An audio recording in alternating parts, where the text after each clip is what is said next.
Hello दोस्तों, कैसे हैं सब। मेरा नाम है हिमांशु और मैं स्वागत करता हूं आप सबका आपके अपने चैनल कॉमिक वर्ल्ड पर। तो चलिए दोस्तों, शुरू करते हैं राज कॉमिक्स में बाकेलाल का कॉमिक विशेषांक दर्शन दो यमराज का दूसरा भाग। कुचलू हाथी नदी से बाहर जा रहा है। मैंने कहा था ना कि वो नदी में नहीं डुबोएगा, सिर कुचलेगा। सेनापति, यदि महाराज को कुछ हो गया तो कचालू की सौगंध, कुचलू की अगली सवारी तुम करोगे। चिंपो, देख राजा, कान छोड़ दे, फुंसी में बहुत दर्द हो रहा है।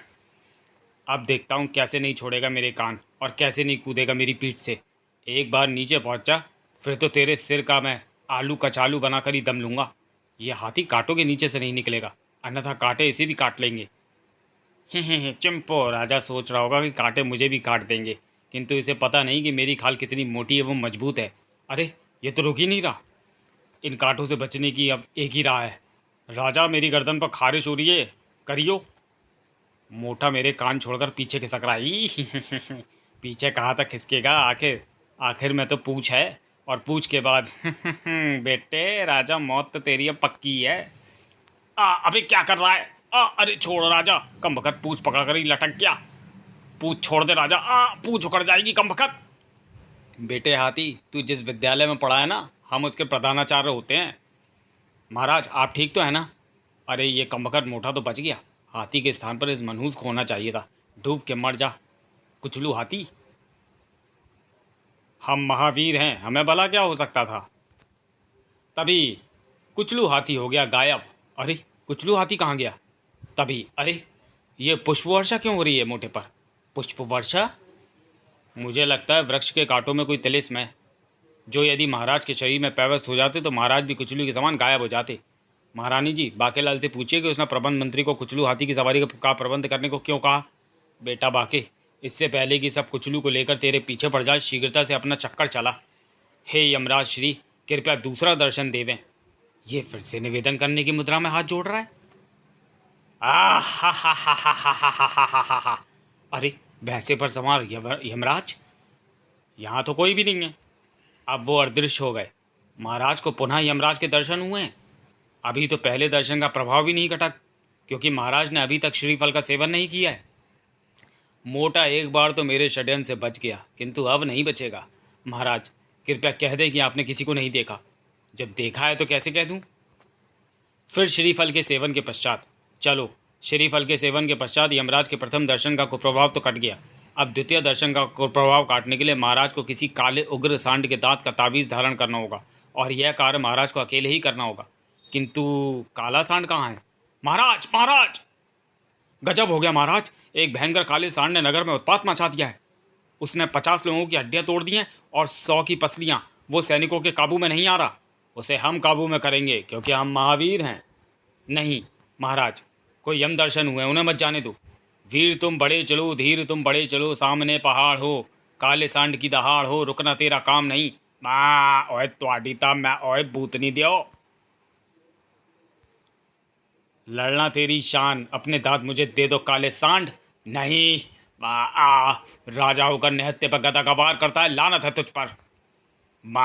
अब गदा का दूसरा वार करने के लिए तू जीवित नहीं रहेगा राजा।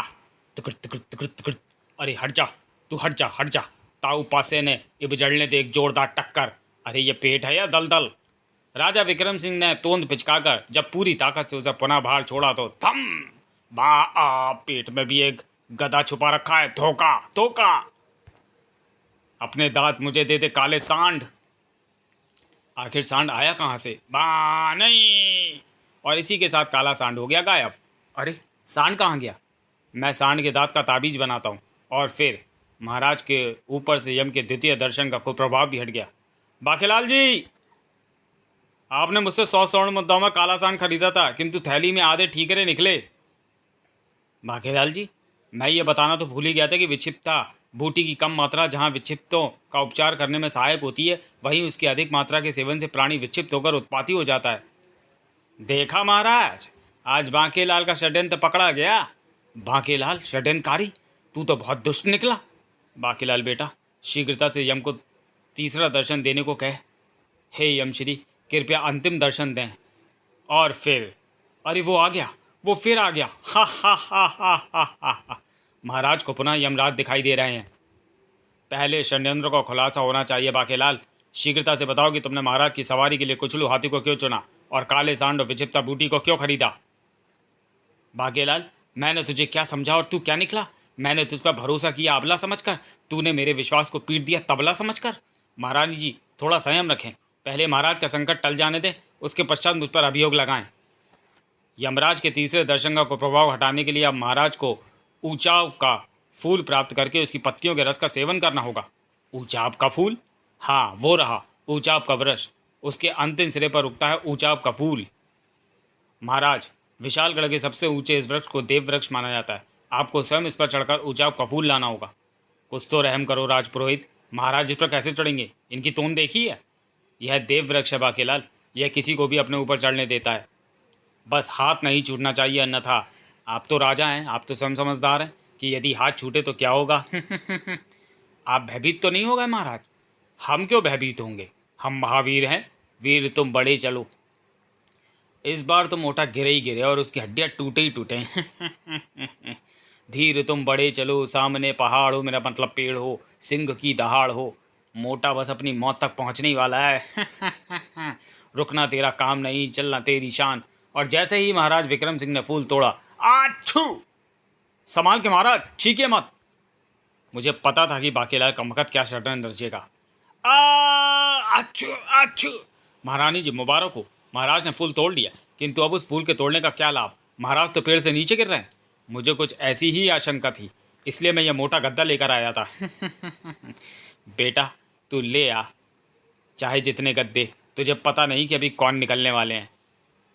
महाराज गद्दे पर गिरेंगे, किंतु तभी, अरे ये इतने सारे गेंडे कहाँ से आ गए? ये क्या रखा है मेरी राह में? अबे मैंने तो सिर भी नहीं मुटाया, फिर ये ओला कहाँ से आ गिरा आसमान से? धम! इसी के साथ वो गेंडा हो गया गायब। अरे गेंडा एक कहाँ गायब हो गया? शुक्र है महाराज गेंडे की पीठ पर रखे गद्दे पर गिरे, जिससे उन्हें चोट नहीं लगी। मोटा इतनी ऊंचाई से गिरा है, मोटे की सांसें अवश्य बंद हो गई होंगी। किंतु ये क्या? उठो राजा विक्रम सिंह, संकट टल गया। कैसा संकट? और आप कौन हैं? मैं यमात्मा हूँ। पशुओं की मृत्यु के समय मैं ही उनकी आत्माएं लेने पृथ्वी पर आता हूँ। राजा विक्रम सिंह, छद्म वेश प्रतियोगिता के कारण मुझे वे पशु समय से नहीं मिले जिनका अंत समय आ चुका था, क्योंकि वे भेष बदले हुए थे। और इसका कारण थे आप, क्योंकि आपने ही वो प्रतियोगिता करवाई थी। जब ये बात पशु यम को पता लगी तो क्रोधित होकर उन्होंने आपकी जीवन ज्योति छोटी कर दी, क्योंकि यम के कार्य में बाधा पहुंची थी। 2-3 दिन में छोटी जीवन ज्योति के बुझ जाने से आपकी मृत्यु हो जाती, किंतु आपका भाग्य प्रबल था जो बांकेलाल ने आपको कुचलू हाथी की सवारी कराई, काले सांड से आपका युद्ध करवाया और आपको टाटू गेंडे की पीठ पर गिराया। वास्तव में कुचलू हाथी, काला सांड और टाटू गेंडे पशु यम के पुत्र थे, जो एक शाप के कारण पशु योनि का दंड भुगत रहे थे और उनकी मुक्ति ऐसे ही उपायों से होनी थी। तब यम के पुत्रों ने प्रसन्न होकर अपने पिताश्री से कहकर आपकी जीवन ज्योति फिर से लंबी करवा दी। बेड़ा गर्क! इतना बताकर यमात्मा अंतर्ध्यान हो गई। और तब यमात्मा सत्य कह रही है महाराज, मैंने भी वही किया जो मुझसे बाकेलाल जी ने करने को कहा। किंतु महाराज, आप वृक्ष से नीचे कैसे गिर पड़े? मुझे जोरदार छींक आने लगी थी। किंतु महाराज, आपको छींकें आई क्यों? ये मैं बताता हूँ। महाराज, बाकेलाल का षड्यंत्र पकड़ा गया। बाकेलाल ने वृक्ष पर ऊंचाव के फूल पर नस्वार छिड़क रखी थी, जिससे आपको छींक आए और आप नीचे गिरकर भगवान को प्यारे हो जाएं। बाकेलाल को फांसी मिलनी चाहिए। अरे भाई, कोई सेनापति को यमात्मा वाली कहानी सुनाओ। यमात्मा की कहानी सुनने के पश्चात महाराज, यदि यह सब सच है तो बाकेलाल से कृपया पूछे कि यह बार बार प्रणाम की मुद्रा में हाथ जोड़कर किससे निवेदन करता था, क्योंकि इसकी प्रत्येक ऐसी हरकत के पश्चात ही मैंने देखा कि आपको यमराज के दर्शन हुए। महाराज, वो तो मैं आपके संकटों को टालने की प्रार्थना ईश्वर से करता था, और देख लीजिए संकट टल गए। हाँ, क्योंकि तुम्हें अवश्य भगवान शंकर की भविष्यवाणी हुई होगी, और मुझ पर आया संकट कैसे टलेगा? सेनापति, अब तुमने बाकेलाल के विरुद्ध कुछ और कहा तो हम तुम्हें दंड देंगे। इसका मतलब अब संकट टल गया। बोलो महाराज विक्रम सिंह जिंदाबाद। बाकेलाल दे पुच्ची। बाकेलाल, यमराज के दर्शनों के बाद भी तेरी योजना की टांग इतनी आसानी से टूट गई? नहीं नहीं नहीं। ठहरो, इतना प्रसन्न होने की आवश्यकता नहीं है, क्योंकि पशु यम के पुत्रों के शाप तो कट गए, किंतु यमराज के दर्शनों के कुप्रभाव अभी नहीं कटे। और 3 बार यमराज के दर्शनों का अर्थ होता है 40 दिनों के भीतर महाराज की मृत्यु। वो मारा तो क्या अभी संकट नहीं टला? और टाटा की हो महाराज। इस संकट का एक ही उपाय है और वो है यमराज को प्रसन्न करना, जिसके लिए वन जाकर यम चालीसा का पाठ करना होगा। और अब यह बात मुझे बाकीलाल ने नहीं बताई। मैं भी महाराज के साथ जाऊंगी। वो मारा। फिर मैंने बाकीलाल जी के कहने पर यम चालीसा का प्रबंध करके उसे रथ पर रखवा दिया है। किंतु महाराज, यम चालीसा का पाठ 40 दिनों में नहीं 40 वर्षों में पूर्ण होता है। फिर तो है विशालगढ़ वासियों अंतिम विदाई, किंतु हम महावीर हैं, हंसते हंसते जाएंगे। मोटे अब पढ़ता रहे 40 वर्षों तक यम चालीसा। बाकीलाल की तो प्रसन्नता का ठिकाना ही नहीं था। अब तो सब मिलकर मुझे ही अपना राजा चुनेंगे, तो क्यों ना मैं पहले ही राज सिंहासन पर बैठ जाऊं। आहा, घोर आनंद आ रहा है राज सिंहासन पर आसीन होकर। अबे ओ नारा मंत्री, कहाँ मर गया?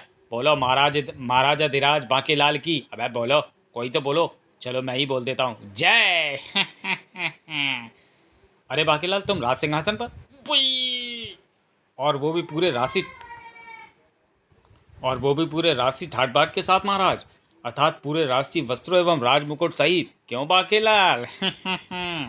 बेटा बाकीलाल, तेरी चोरी पकड़ी गई, मारा गया आज तू। आज ये कमबख्त सेनापति सिद्ध कर देगा कि मेरी नज़र महाराज के राज सिंहासन पर है। इस आपदा से बचने की कोई युक्ति सोच। ये सब क्या है बाकीलाल? महाराज, वो सीधी सी बात है महाराज, बाकीलाल की नज़रें आपके सिंहासन पर थीं। नहीं नहीं महाराज, मैं तो आपका सेवक हूँ, आपका हनुमान हूँ। मैं सिंहासन लेकर क्या करूँगा? कृपया मुझे राजपद सौंप कर वानप्रस्थ को मत जाएं। लेकिन हमने कब कहा कि हम तुम्हें राजपद सौंपने वाले हैं? महाराज, मेरे कक्ष में एक पोटली में मुझे राजमुकुट और राष्ट्रीय वस्त्र मिले तो मैंने सोचा कि यह भार आपने ही मुझे सौंपने का फैसला कर वो सामान छोड़ा है। अवश्य यह किसी की शरारत होगी महाराज। धूर्त कहीं का, क्या कहानी सोची है बचने की, लेकिन इस बात को यहीं ख़त्म करवाना होगा, वरना यह कमबख्त इस बात का ही फ़ायदा उठा लेगा। महाराज, यदि आप फिर भी ज़्यादा जिद कर रहे हैं तो मैं आपकी जूतियाँ सिंहासन पर रख दूंगा, किंतु स्वयं राज सिंहासन पर नहीं बैठूंगा। नहीं महाराज, कृपया मुझे छोड़कर न जाएं, अपने बाकीलाल को छोड़कर न जाएं महाराज। महाराज, आप आए तो किसी को राजा बनाने की सोच कर ही थे, किंतु यदि आप बाकीलाल को राजा बनाएंगे तो यह भावुक होकर आपकी जूतियाँ राज सिंहासन पर रख देगा, जबकि राज सिंहासन पर राजा को ही आसीन होना चाहिए। तो यदि बाकीलाल राजा नहीं होगा तो राजा कौन होगा? मैं। बाकीलाल, तुम राजा कैसे हो सकते हो? अभी तो तुम राजा बनने से इनकार कर रहे थे। मैंने कब कहा कि मैं राजा बनूंगा? तो फिर तुमने हाथ क्यों खड़ा किया? मैं तो कह रहा था ईश्वर पर भरोसा रखे, सब ठीक होगा। सेनापति, बाकीलाल के पीछे हाथ धोकर पढ़ना बंद करो और जो कहना साफ साफ कहो। महाराज, वानप्रस्थ से आपके जल्दी लौटने की कोई उम्मीद दिखाई नहीं पड़ती, अतः मैं चाहता हूं कि हम में से ही किसी योग्य व्यक्ति को राजपद सौंप कर आप वानप्रस्थ को प्रस्थान करें। और वो योग्य उम्मीदवार मैं ही हूँ। क्योंकि मैं सेनाओं को नियंत्रित कर सकता हूँ। महाराज मुझे ही चुनेंगे। वो योग्य उम्मीदवार मैं ही हूँ, सारे प्रबंध तो मैं ही करता हूँ। महाराज मुझे ही चुनेंगे। महामंत्री एवं वृद्ध होने के कारण राजपाट का सर्वाधिक अनुभव मुझे ही है, अतः मैं ही हूँ वो योग्य उम्मीदवार। बाकी बेटा, मुख्य सलाहकार तो तू ही है राजा का, घबरा मत, राज सिंहासन तेरा हो ही गया समझ। किंतु ये कैसे पता लगे कि तुम में से राजपाट के लिए योग्य उम्मीदवार कौन है? तुम सभी को बहुत कम समय में अपनी योग्यताएं सिद्ध करनी होंगी। हमें क्या करना होगा महाराज? ये तो हमारा मुख्य सलाहकार बाकीलाल ही बताएगा। मुझे पता था कि ऐसा ही होगा। चल बेटा बाकीलाल, शुरू हो जा। महाराज, विशालगढ़ के राजपद के लिए वही योग्य होगा जो कल सूर्योदय के साथ निकलकर सूर्यास्त से पूर्व पूरे विशालगढ़ का चक्कर लगाकर आएगा। किंतु महाराज, इतने कम समय में कोई भला विशालगढ़ का चक्कर लगाकर कैसे आ सकता है? कम से कम हमारे बुढ़ापे पर भी विचार किया जाए। इसी में तो योग्यता छिपी होगी महामंत्री धर्म सिंह जी। कल सूर्योदय के साथ राजपथ के सभी उम्मीदवार विशालगढ़ का चक्कर लगाने निकल पड़ेंगे। बाकीलाल के मन में अवश्य कोई योजना होगी जिससे कि वह विशालगढ़ का चक्कर सबसे पहले लगा कर आएगा। किंतु मैं भी सेनापति मरखप ऐसे वैसे ही नहीं हूँ। चक्कर तो सबसे पहले मैं ही लगा कर आऊँगा। मुझे तो चक्कर के नाम से ही चक्कर आ रहा है। अगले दिन, महाराज, मैं सभी उम्मीदवारों के लिए शक्तिवर्धक दूध लाया हूँ, सभी को दूध दिया जाए। सेनापति को केवल मुझसे ही खतरा हो सकता है। यह सेनापति कोई चाल तो नहीं चल रहा, कहीं इसने मेरे दूध में कुछ मिला तो नहीं दिया? किंतु दूध का पात्र तो मैं अपनी इच्छा से ही उठाऊंगा। सेनापति सभी पात्रों में तो कुछ मिला नहीं सकता। सेनापति ने सबको दूध बांट दिया तब। बाकीलाल, यह अंतिम दूध का पात्र तुम्हारे लिए। सेनापति का बच्चा, उठाऊं या नहीं? उठाना तो पड़ेगा ही, उठाते समय गिरा दूंगा। ठहरो बाकीलाल, सेनापति की इच्छा है कि तुम्हें मैं स्वयं अपने हाथों से दूध पान करवाऊं। दुष्ट! ये कमबख्त सेनापति ऐसी धूर्तता से क्यों मुस्कुरा रहा है? बेटा बाकेलाल, अब आएगा मजा। तब स्वयं विक्रम सिंह ने हरी झंडी दिखाकर विशालगढ़ के भावी उम्मीदवारों को रवाना किया। बाकेलाल, तुम्हारी अच्छी सेहत के लिए मैं प्रार्थना करूंगा। बच्चू, तू कितना भी जोर लगा ले, लेकिन विशालगढ़ का चक्कर लगाकर तो मैं ही पहुंचूंगा सबसे पहले, क्योंकि किंतु ये मेरे पेट में एकाएक भूचाल जैसे लक्षण क्यों उत्पन्न होने लगे हैं? लगता है ज्वालामुखी फटने वाला है। इससे पूर्व की हर ओर लावा फैल जाए। चलू झाड़ियों के पीछे। भाग सेनापति के बच्चे। दोपहर को खड़ा होने की भी ताकत नहीं बची, किंतु ये मेरा दावा है कि अभी तक एक भी उम्मीदवार विशालगढ़ का चक्कर पूरा करके नहीं लौटा होगा। अब चलूँ महल, विशालगढ़ का चक्कर भी तो लगाना है। फिर जब बाकीलाल महल के भीतर पहुंचा तो विशालगढ़ का नया राजा सेनापति मरकब जिंदाबाद। लो, बाकीलाल भी आ गया। मैं तो 4 कदम चलकर ही हाँफने के कारण पहले ही वापस आ गया था। मुझे तो शादी के 7 फेरे भी मेरी बीवी ने ही गोद में उठाकर करवाए थे। सेनापति कमबख्त हरामखोर, मैं तेरा गला दबा दूंगा। गिरफ्तार कर लो बाके को। हिम्मत और सब्र से काम ले बाकेलाल, हिम्मत और सब्र से। सेनापति अब राजा बन चुका है। यदि तूने इस समय सेनापति की गर्दन पर हाथ डाला तो कहीं लेने के देने ना पड़ जाएं। किंतु सेनापति तुम्हें इतनी शीघ्र विशालगढ़ का चक्कर लगाकर कैसे लौट आए? बाकेलाल, आज तो हम इसकी बुद्धि के कायल हो गए। इसने तुम्हें भी मात दे दी। संपूर्ण विशालगढ़ के राजा तो हम ही थे। इसने हमारा चक्कर लगाकर एक तरह से पूरे विशालगढ़ का चक्कर लगा लिया। ओह, किंतु ये कार्य तो मैं करने वाला था। इस कमबख्त के मस्तिष्क में ये बात कैसे आ गई? बाकेलाल, भगवान गणेश और कार्तिकेय वाली कहानी मैंने भी पढ़ी हुई थी। जब तुमने विशालगढ़ का चक्कर लगाकर आने का प्रस्ताव रखा तो मैं समझ गया कि राजा बनने के लिए तुम्हारे मस्तिष्क में क्या योजना चल रही है। बस जो तुम करना चाहते थे वो मैंने कर लिया और बन गया राजा। तत्पश्चात, अच्छा विशालगढ़ वासियों, होड़ अप्पा चल दे पे हैंगे। महाराज शीघ्र लौटना। महाराज निश्चिंत रहें, यम चालीसा पूरी करके ही लौटना। अब मेरी जय जयकार करते हुए राज दरबार में चलो। बोलो राजा सेनापति मरकब जिंदाबाद। अरे कमबख्त, तो राजा के साथ सेनापति को लगा रहे हो? मुर्दाबाद। नारा मंत्री, नारे लगाते रहो। बोलो महाराजे धीराज सेनापति राजा मरकब की जय। पराजय। यह बांकेलाल के मुख पर कुछ अच्छे भाव दिखाई नहीं देते। ऐसे भाव इसके चेहरे पर तभी नजर आते हैं जब इसके दिमाग में योजनाओं की खुजली मचती है। बेटा बाकेलाल, अपने षड्यंत्रकारी मस्तिष्क का मंथन करके निकाल कोई योजना ताकि यह सिंहासन तेरा हो सके और पूरा विशालगढ़ तेरे नाम के उद्घोषों से गूंज उठे। बोलो महाराजा धीराज श्री बाकेलाल की जय। पराजय। ओह, मैं अपना आपा क्यों खो रहा हूँ? मेरे लिए क्या सेनापति और क्या राजा विक्रम सिंह, मैं तो इस सिंहासन के स्वामी का शत्रु हूँ। बाकेलाल एकाएक कुटिलता से क्यों मुस्कुराने लगा? तो जैसे मैं मोटे मुच्छड़ के विरुद्ध योजनाएं बनाता था, अब सेनापति के विरुद्ध बनाऊंगा। मुझे इसका चेहरा लोमड़ी जैसा क्यों दिखने लगा है? यह कमबख्त महाराज को अपनी राह से हटाने के लिए षड्यंत्र बुनता रहा है। कमबख्त इस समय भी कोई ना कोई षड्यंत्र अवश्य बन रहा होगा। यह फूलों का हार लेकर मेरी ओर क्यों आ रहा है? इस कमबख्त का कोई भरोसा नहीं। कहीं इस मोटे हार में सांप ना छुपा रखा हो।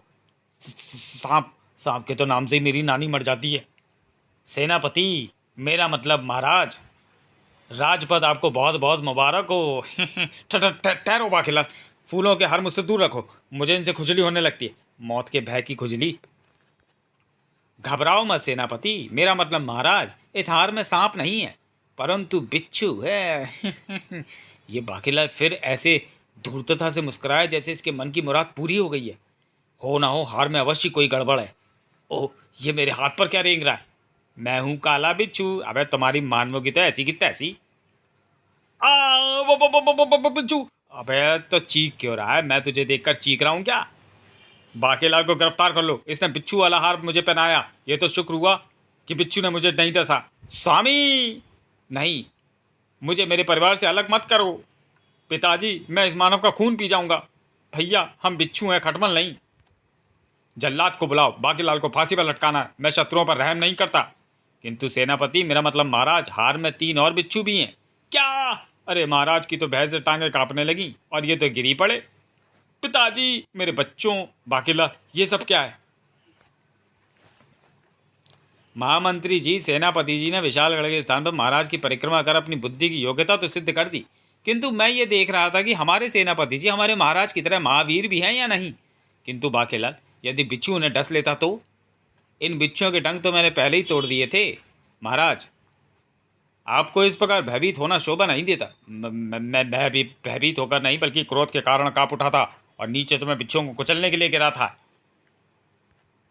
तभी बाकीलाल जी, हाथी तैयार है और बाकी इंतजाम भी हो गया है। ओह, हाथी तैयार हो गए, अच्छा है। बाकीलाल, यह हाथी को क्यों तैयार किया जा रहा है और किसके लिए?